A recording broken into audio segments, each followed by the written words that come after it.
আজকে চরম একটা সত্য কথা ফাঁস করব, তাও আপনাদের রবীন্দ্রর নামে। আরে কি উল্টাপাল্টা কথা বলবা, কিউটির মত বিউটি দেখিও কিন্তু বুঝে শুনে বলিও। তো ক্যামেরা বন্ধ করো, তারপর ক্যামেরা বন্ধ করবো না, ক্যামেরার সামনেই বলবো। এটা একটা কথা, পরিবারের কথা বাইরে বলা ঠিক? বলো।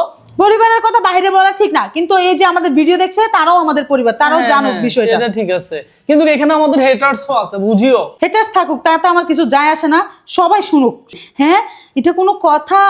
আমার সাথে সবসময় এমন হয়, সবসময় এমন কি হয়। করছে তোমার সাথে আমি? শুধু নতুন না, আজকে নতুন হইলে আমি বলতাম একদিন ছাড় দেওয়া যায়, 2 দিন ছাড় দেওয়া যায়, 3 দিন ছাড় দেওয়া যায়, 4 দিনের দিন তো আর ছাড় দেওয়া যায় না। হ্যাঁ, কি করছি তোমার সাথে আমি, তুমি বলো।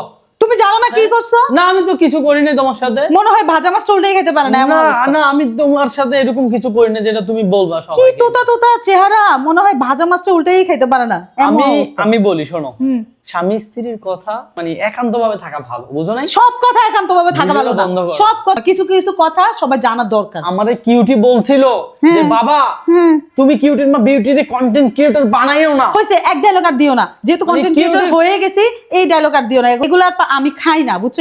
এই ডায়লগ আর আমি খাই না। ও আল্লাহ, কি করলাম আমি? ওরে ভিডিও বানানো শিখাইলাম, ওরে এডিট করা শিখাইলাম, ভিডিও ছাড়া শিখাইলাম, আজকে এখন আইসাও সে আমারে ক্যামেরা ধরে সে আমাকে উল্টাপাল্টা কি বলতেছে ফাঁস করবে, এগুলো একটা কথা? এই তুমি শিখেছো দেখে এখন সবসময় এই ডায়লগ গুলো করবা? হ্যাঁ, এই শোনো, তোমাকে একটা কথা বলি। হ্যাঁ। তুমি আমার কি? আমি তোমার ওয়াইফ। কি রকম ওয়াইফ? ভালো ওয়াইফ, লক্ষ্মী।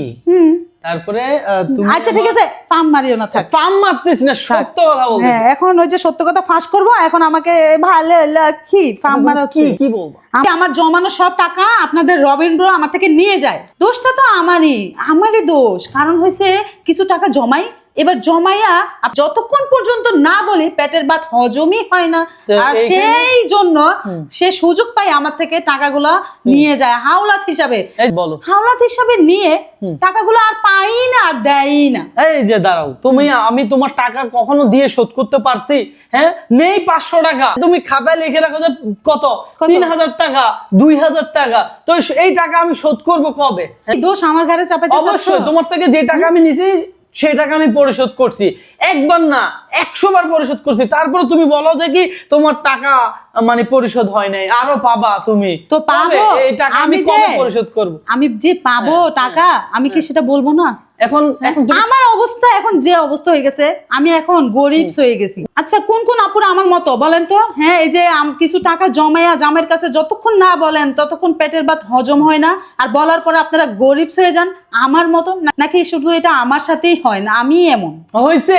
কত টাকা পাও সেটা বলো। কত টাকা পাই যদি হিসাব করতে বসো, তুমি আমার টাকা দিয়ে শেষ করতেই পারবা না। তুমি কখন আমার টাকাটা দিবা বলো? আরে তুমি নিও আগামীকাল নিও, যাও। আগামীকাল তো শেষ হয় না, আগামীকাল তো আসেই না মনে হয়। আগামীকাল করতে করতে কত আগামীকাল চলে গেল। যাও, আজকে থেকে আমার থেকে তুমি টাকা পাও না, তোমার থেকেও আমি পাই না। আজকে থেকে নতুন একটা হিসাব। আর তুমি টাকা কোথা থেকে নিবা? আমি তো এখন গরিব হয়ে গেছি। গরিব মানে তোমার থেকে দেখলাম যে তুমি টাকা গুনতেছো। মাত্র 2000 টাকা আমার কাছে আছে, ওই টাকাটাই আমার কাছে লাস্ট একেবারে শেষ সম্বল। 2000 টাকা আছে তোমার থেকে? আচ্ছা শোনো, আমি তোমাকে একটা কথা বলি। তুমি আমাকে আজকে 1000 টাকা দাও, সিরিয়াসলি বলতেছি, কালকে আমি তোমাকে 2000 টাকা ক্যাশ না, দেব। আমি ঘুষ খাই না, আমি ঘুষ খাই না। এটা তোমাকে বকশিশ দিব? না, বকশিশ লাগবে না আমার, তুমি যেগুলো নিছো টাকা নাই, আমি পুরো পেরেশানিতে আছি, একটু বাইরে যাব, আমার 1000 টাকা দাও, কালকে 2000 টাকা না দাও, তোমাকে আমি 2500 টাকা দিব, রাজি আছো? না, 2.5 না 3000 টাকা দিলো আমি তোমাকে আর 1 টাকাও দিব না।